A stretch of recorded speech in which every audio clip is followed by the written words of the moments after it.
যদি ইসলাম ইনশাআল্লাহ ক্ষমতায় আসে তাহলে প্রত্যেকটা মানুষের প্রত্যেকটা জাতির অধিকার বাস্তবায়ন হবে। ঐক্য হওয়ার জরুরত প্রয়োজনীয়তা আমরা সব অনুভব করতেছি, জাতীয় চায়। এর জন্য আমরা ঐক্য প্রয়াসী এক সংগঠন, ইসলামী আন্দোলনের সূচনাই হয়েছে ঐক্যের ভিত্তিতে। আমরা ঐক্যকামী এক সংগঠন এবং ঐক্যের জন্য সবাই দাঁড়ে দাঁড়ে ঘুরছি যাচ্ছি। এবং ঐক্য হলে ফায়দাটা কি, লাভটা কি, জনগণের উপকার কি, এ বিষয়ে আমরা বোঝাতে চেষ্টা করতেছি এবং সক্ষম হয়েছে ইনশাআল্লাহ, আলহামদুলিল্লাহ। আমরা আশা করি ইনশাআল্লাহ অচিরেই বৃহত্তম এক ঐক্য ইনশাআল্লাহ আমরা গড়ে তুলতে পারবো বলে আমি আশাবাদী, যদি আল্লাহ কবুল করেন। আমরা প্রথম তো দেখব যে আহলে হক যে ওলামায়ে কেরাম আছেন, সংগঠনগুলি আছেন, এদেরকে প্রথম ঐক্য করার চেষ্টা করব।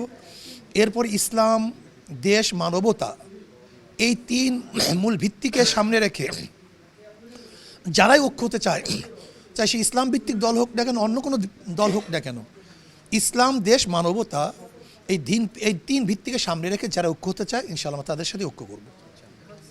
দেখেন, একটা কথা মনে রাখতে হবে, ইসলাম যদি ক্ষমতা আসে, সাম্য, মানবিক মর্যাদা, সামাজিক ন্যায় বিচার প্রতিষ্ঠিত হবে, বৈষম্য দূর হবে, প্রত্যেকটা মানুষের অধিকার বাস্তবায়ন হবে এবং সেখানে পুরুষ, মহিলা, শ্রমিক, জেলে, তাঁতি, মজদুর, মেতর, ঋষি, কামার, চামার, যত শ্রেণীর মানুষ আছে, যত পেশার মানুষ আছে, যত ধর্মের মানুষ আছে, প্রত্যেকটা ধর্মের মানুষ, প্রত্যেকটা পেশার মানুষের অধিকার বাস্তবায়ন হবে।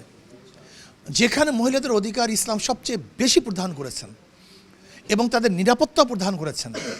মহিলাদের ব্যবসা করা, চাকরি করা অবৈধ কে বলছে? বরং জনাবে মুহাম্মদ রাসূলুল্লাহ সাল্লাল্লাহু আলাইহি ওয়াসাল্লামের ব্যবসার সূচনাই হয়েছিল আম্মাজান খাদিজা কুবরা রাদিয়াল্লাহু তাআলা আনহার ব্যবসার মাধ্যমে। কাজী কেউ যদি বলতে পারেন যে ইসলামের মধ্যে ব্যবসায়ী মহিলা না, এটা ভুল। ইসলামের মধ্যে ইসলামী মহিলারা অনেক স্কলার হয়, অনেক বড় শিক্ষিত হয়। আমার আম্মাজান আয়েশা সিদ্দিকা রাদিয়াল্লাহু তাআলা আনহা, তিনি তো উচ্চ শিক্ষিত ছিলেন এবং তার মাধ্যমে এমন কোনো মুহাদ্দিস নেই গোটা দুনিয়ার মধ্যে তার উস্তাদগিরি বাদ দিয়ে কেউ হাদিসের সনদ বয়ান করবে, কিন্তু কেউ নেই। কাজী এটা হলো ইসলামের উপরে ফোবিয়া, ইসলামের ব্যাপারে একটা প্রোপাগান্ডা মাত্র। ইসলাম যেন ক্ষমতা আসতে না পারে, সেই পাশ্চাত্যবিদেরা ইসলামের উপর এরকম কিছু কিছু অপবাদ দিয়ে ইসলামকে ক্ষমতা না আসার তারা একটা ব্যবস্থা করে রাখছে। আমরা বুঝি যদি ইসলাম ইনশাআল্লাহ ক্ষমতায় আসে তাহলে প্রত্যেকটা মানুষের, প্রত্যেকটা জাতির অধিকার বাস্তবায়ন হবে। যারা পরাজিত শক্তি তারা আবার ঘুরে দাঁড়াবার চেষ্টা করবে, এটা স্বাভাবিক। কিন্তু আমাদেরকে বুঝতে হবে যে পরাজিত শক্তি যেন আবার দ্বিতীয়বার এই দেশের মধ্যে লুটপাট, জুলুম, অত্যাচার করতে না পারে। এর জন্য জাতিকে ঐক্যবদ্ধ থাকতে হবে, ঐক্যবদ্ধ রাখতে হবে।